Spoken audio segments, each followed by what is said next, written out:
अगर आप इंडिया के माइक्रो स्मॉल और मीडियम बिजनेस में से हैं और अपनी कंपनी के अंदर डिजिटल ट्रांसफॉर्मेशन लाना चाहते हैं, ईआरपी या एमआरपी जैसे सॉफ्टवेयर यूज करना चाहते हैं, तो ये वीडियो खास आपके लिए। हेलो, मैं हूं कुशल अध्वर्यु, फाउंडर ऑफ डीजीएन इन्फोसॉफ्ट। और आज के इस वीडियो के अंदर मैं आपके साथ ऐसे डिटेल शेयर करूंगा जो आपको क्लैरिटी देंगे कि क्या होता है ईआरपी, कैसे यूज कर सकते हैं ईआरपी, कैसे खरीदते हैं ऐसे सॉफ्टवेयर, और आप इस सॉफ्टवेयर को कैसे यूज कर सकते हैं अपने कंपनी के ग्रोथ के लिए। तो चलिए देखते हैं ईआरपी क्या होता है। ईआरपी माने enterprise resource planning. Enterprise resource planning software सिर्फ एक इन्वेंटरी सॉफ्टवेयर या बिलिंग सॉफ्टवेयर या फिर एचआर सॉफ्टवेयर नहीं है। ये एक ऐसा सॉफ्टवेयर है जो कलेक्टिवली ऐसे सारे ऑपरेशन, ऐसी सारी सुविधाएं आपको देता है कि जो आपकी कंपनी को चलाने के लिए हर तरीके से आपको मदद करेगी। मतलब यहाँ पे सिर्फ एक ऑपरेशन करना नहीं होता है, लेकिन बहुत सारे ऑपरेशन, बहुत सारे डिपार्टमेंट मिला के एक ही सॉफ्टवेयर के अंदर काम करेंगे। एक सॉफ्टवेयर जो आपको हर तरीके से हर सुविधाएं देगा, सारे डेटा उपलब्ध कराएगा और आप अपनी कंपनी को आगे बढ़ा सकते हैं। एक ऐसा सॉफ्टवेयर जो सिर्फ आपकी कंपनी के ऑपरेशन और एग्जीक्यूशन में मदद नहीं कर रहा है, लेकिन आपकी कंपनी की प्लानिंग में भी आपको हेल्प कर रहा है, आपको इनसाइट्स दे रहा है जो आपको कंपनी की ग्रोथ में हेल्प करेगा। तो ईआरपी का मतलब सिर्फ एक ऑपरेशनल या एग्जीक्यूशन सॉफ्टवेयर नहीं है।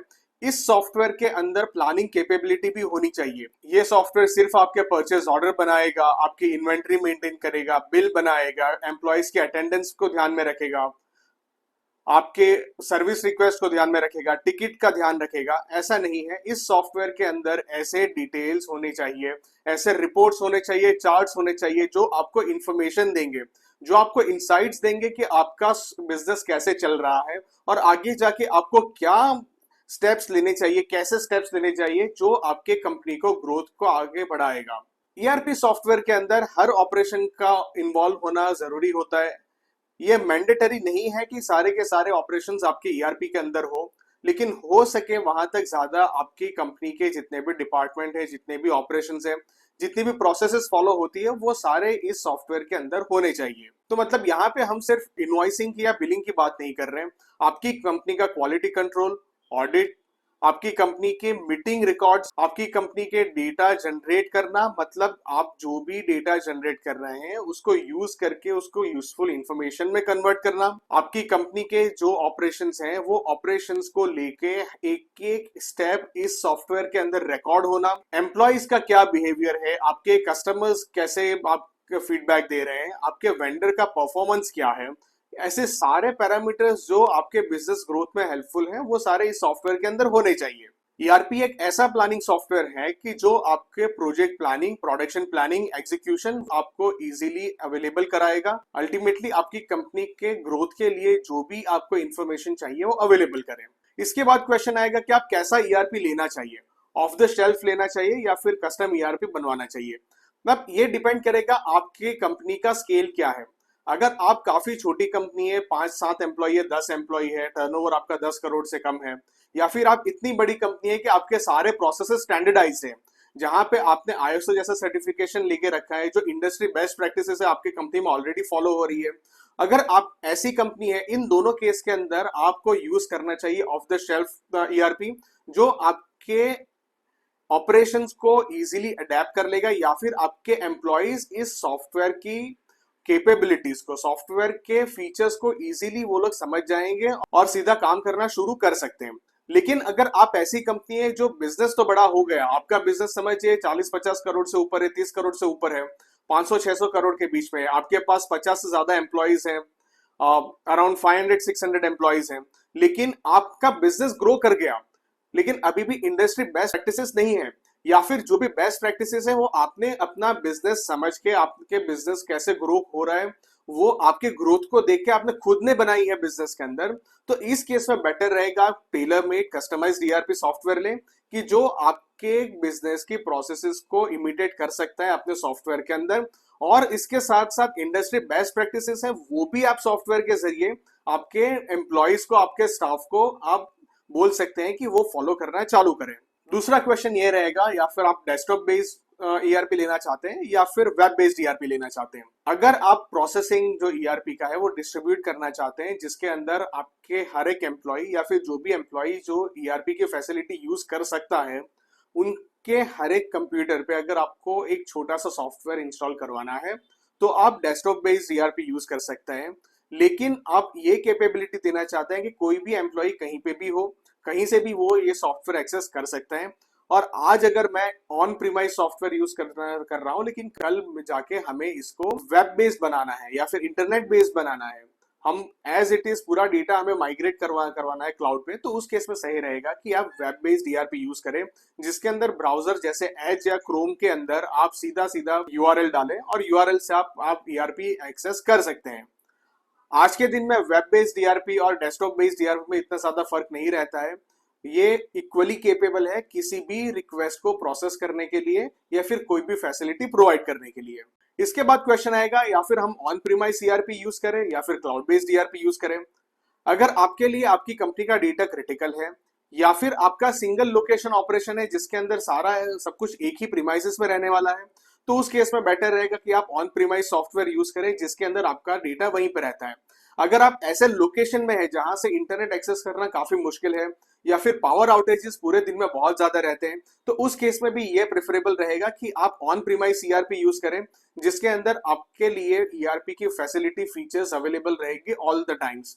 लेकिन हाँ, आपका मल्टी लोकेशन ऑपरेशन है या फिर एज एन ओनर आप पूरा टाइम घूमते रहते हैं इंडिया में या फिर इंडिया से बाहर और आपको अपने कंपनी के ऑपरेशन के साथ कनेक्टेड रहना है ऑल द टाइम, तो उस केस में सही रहेगा कि आप इंटरनेट बेस्ड मतलब क्लाउड बेस्ड ईआरपी यूज करें। Cloud based ERP are equally secured, जहां पे अच्छे क्लाउड है जैसे गूगल क्लाउड है, अमेजॉन है या फिर माइक्रोसॉफ्ट एज्योर है, तो उस केस के अंदर आपको अटमोस्ट सिक्योरिटी मिलती है, आपका डेटा ब्रीच नहीं होता है और आपका एप्लीकेशन का अपटाइम जो होता है वो ऑलमोस्ट 99.99% रहता है। मतलब ऑल द टाइम आपकी कंपनी के लिए डेटा एक्सेस करना, डेटा जनरेट करना, ऑपरेशन करना ईआरपी के थ्रू एकदम हमेशा अवेलेबल रहेगा। तो नेक्स्ट क्वेश्चन जो आएगा वो रहेगा डेटा सिक्योरिटी का पॉइंट ऑफ व्यू से, कि अगर हम इंटरनेट बेस्ड या क्लाउड बेस्ड ईआरपी ले रहे हैं तो हमारा डेटा सिक्योर होगा कि नहीं होगा। हमारा एक्सपीरियंस रहा है अभी तक कि आपका डेटा हमेशा सिक्योर रहता है। वी प्रोवाइड ईआरपी सर्विसेज, हमारे भी ऑफ द शेल्फ और प्रोडक्ट्स भी और सास बेस्ड प्रोडक्ट्स भी हम लोग ऑफर करते हैं, सब्सक्रिप्शन भी ऑफर करते हैं। तो अगर आप सब्सक्रिप्शन बेस्ड मॉडल में गए हैं जहां पे आपका डेटा स्टोर हो रहा है बाकी किसी कंपनी के डेटा के साथ भी, तो ये भी कंप्लीटली सिक्योर्ड है। जो भी सास बेस्ड सर्विसेज प्रोवाइड करने वाली कंपनी होती है उनका सॉफ्टवेयर का आर्किटेक्चर इस हिसाब से होता है कि आपका एक डेटा, कंपनी का डेटा किसी और दूसरी कंपनी का आदमी नहीं देख सकता। और तो और आपकी कंपनी का डेटा भी वो जो कंपनी आपको सर्विस प्रोवाइड कर रही है उनके स्टाफ में से बहुत लिमिटेड लोगों को एक्सेस रहता है, तो आपका डेटा कंप्लीटली सिक्योर्ड है। इसके साथ साथ अगर कोई कंपनी सास बेस्ड है और आप उनसे उनका इंफॉर्मेशन सिक्योरिटी ऑडिट का सर्टिफिकेट भी मांग सकते हैं।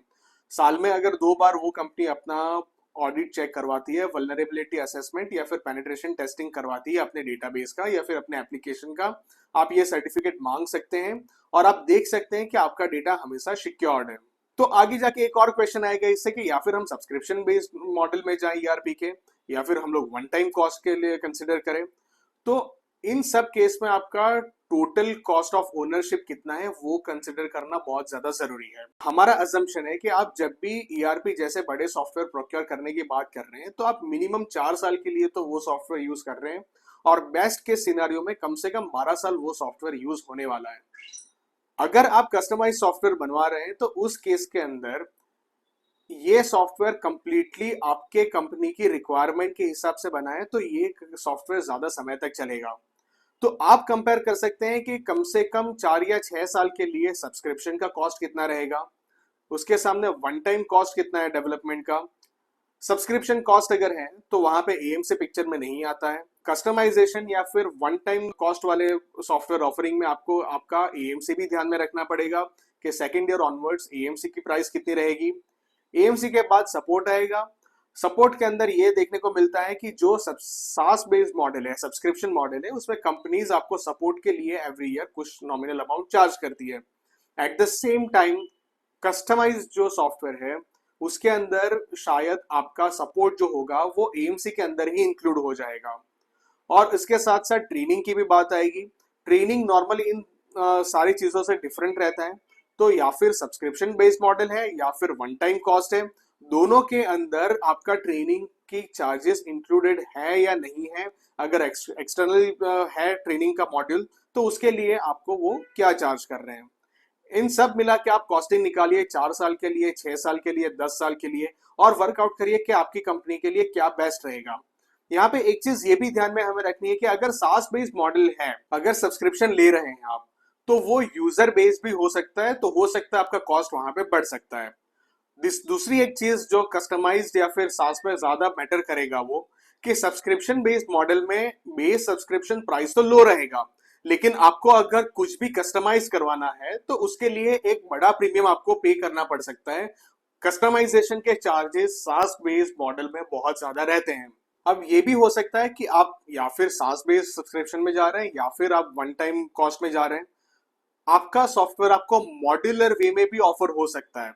इसका मतलब ये है कि पूरे सारे फीचर्स, सारे ऑपरेशन, सारे डिपार्टमेंट एक साथ उस सॉफ्टवेयर में नहीं ले, लेकिन ओवर द पीरियड धीरे धीरे एक एक मॉड्यूल ऐड करते जाएं, एक एक ऑपरेशन ऐड करते जाएं। उस केस में भी आपकी कॉस्ट इफेक्टिव हो सकता है आपके लिए। इम्प्लीमेंटेशन के लिए अगर हम बात करें तो ये चीज ज्यादा देखने को मिलती है कि अगर आप मॉड्यूलराइज्ड वे में आप ईआरपी इंप्लीमेंट करवा रहे हैं, मतलब अगर आप कस्टमाइज्ड ईआरपी ले रहे हैं या फिर सास बेस्ड ले रहे हैं, आपके कंपनी के अंदर डिपार्टमेंट बाय डिपार्टमेंट आप ईआरपी का इंप्लीमेंटेशन करवा रहे हैं, तो आपके लिए वो ज्यादा फायदेमंद रहेगा। इसका रीजन ये है कि पूरी की पूरी कंपनी को एक साथ एक ऐसा सॉफ्टवेयर यूज करने के लिए बोल देना कि जो आज तक कभी उन्होंने देखा नहीं है, या फिर वो लोग ज्यादा एक्वेंटेड नहीं है ऐसा सॉफ्टवेयर यूज करने के लिए, तो उस केस के अंदर पूरी की पूरी कंपनी को एक डिसरप्शन का सामना करना पड़ेगा, जहां पे व्यवस्था खराब हो सकती है। लेकिन one department at a time के कंसेप्ट से अगर आप चलेंगे तो आप कोई भी सॉफ्टवेयर का परचेस करें वो आप ज्यादा एफिशिएंटली इंप्लीमेंट करवा पाएंगे, और आपका इंप्लीमेंटेशन फेज भी काफी छोटा रहेगा। अब ये एक क्वेश्चन आएगा कि इंप्लीमेंटेशन के लिए टाइम कितना जाएगा, ईआरपी कंपनी में यूज करना चालू करने के लिए कितना पीरियड कंसिडर करना चाहिए। बेस्ट केस सिनारियो में ये पीरियड कम हो सकता है 3 महीने तक, और ज्यादा से ज्यादा हो सकता है 18 महीने तक। ये डिपेंड करेगा इस पर कि आप कितने डिपार्टमेंट को डिजिटलाइज करवा रहे हैं, और कितना स्टाफ है, और कितना फीचर आप यूज कर रहे हैं सॉफ्टवेयर के अंदर। उसके ऊपर से ये डिसाइड होगा कि आपका इंप्लीमेंटेशन पीरियड कितना रहेगा। ऑन एन एवरेज अगर देखने जाए तो एक मीडियम साइज कंपनी के लिए 6 से 9 महीने तो लगेंगे ही एक ईआरपी को प्रोक्योर करके उसका इंप्लीमेंट कंप्लीट करवाने में। और अगर आप कस्टमाइज ईआरपी करवा रहे हैं तो ये पीरियड हो सकता है अराउंड 9 से 12 महीने। जब हम ये पीरियड बोलते हैं शायद 9 महीने है, 6 महीने या फिर 12 महीने में, इसमें डरने की जरूरत नहीं है, लेकिन ये जनरल प्रोसेस है। आपको यहाँ पे ये ध्यान में रखने की जरूरत है कि आपके एम्प्लॉयज रिसेप्टिव है, वो एक्सेप्ट कर रहे हैं कि जो भी नया सॉफ्टवेयर आएगा वो हम लोग यूज करेंगे। Eight the same time development speed और इम्प्लीमेंटेशन स्पीड आपके सर्विस प्रोवाइडर के एंड से बराबर बनी रहे, और वो अपने यहाँ से कुछ कम ना करें। जब आप ईआरपी ले रहे हैं तो आपको ये भी ध्यान में रखना चाहिए कि आप ऑलरेडी अगर कोई ऐसा सॉफ्टवेयर यूज कर रहे हैं जो काफी ज्यादा यूज हो रहा है आपकी कंपनी के अंदर, और उस केस के अंदर आपका नया ईआरपी इस सॉफ्टवेयर के साथ कम्युनिकेट कर पाना चाहिए। मतलब ये सॉफ्टवेयर जो आपका पुराना है उसके अंदर जो भी डेटा जनरेट हो रहा है, वो डेटा कोई एपीआई के थ्रू या फिर प्लगइन के थ्रू इस ईआरपी के अंदर जाना चाहिए। मतलब यहाँ पे आपको सुविधा ये रहेगी कि आपकी कंपनी के लिए जितना भी डेटा इंपॉर्टेंट है वो सिंगल प्लेटफॉर्म पे एज एन ओनर आप ये देख पाएंगे कि आपकी कंपनी में क्या काम चल रहा है। इसके साथ साथ आपको आपके नए सॉफ्टवेयर के लिए हार्डवेयर पे भी ध्यान देना पड़ेगा। अगर एक सिंपल ईआरपी आप परचेस कर रहे हैं तो किसी डेस्कटॉप ऑपरेटिंग सिस्टम पे भी वो चल सकता है, लेकिन आइडियली आप कोई सर्वर परचेस करें जिसके ऊपर ये सेंट्रली ईआरपी इंस्टॉल हुआ है, और पूरी कंपनी इस सेंट्रल सर्वर से आपका ईआरपी एक्सेस कर पाए, वो ज्यादा प्रिफरेबल रहेगा। ईआरपी परचेस करने के टाइम पे एक और इंपॉर्टेंट फैक्टर है, वो है application response time. Application response time का मतलब ये है कि जब हम लोग क्लिक करते हैं तो कितनी देर में आपका, समझिए, एम्प्लॉय का लिस्ट खुलेगा, क्लाइंट का लिस्ट खुलेगा, इनवॉइस का लिस्ट खुलेगा, कितनी जल्दी सारे चार्ट जनरेट हो रहे हैं, रिपोर्ट जनरेट हो रहे हैं।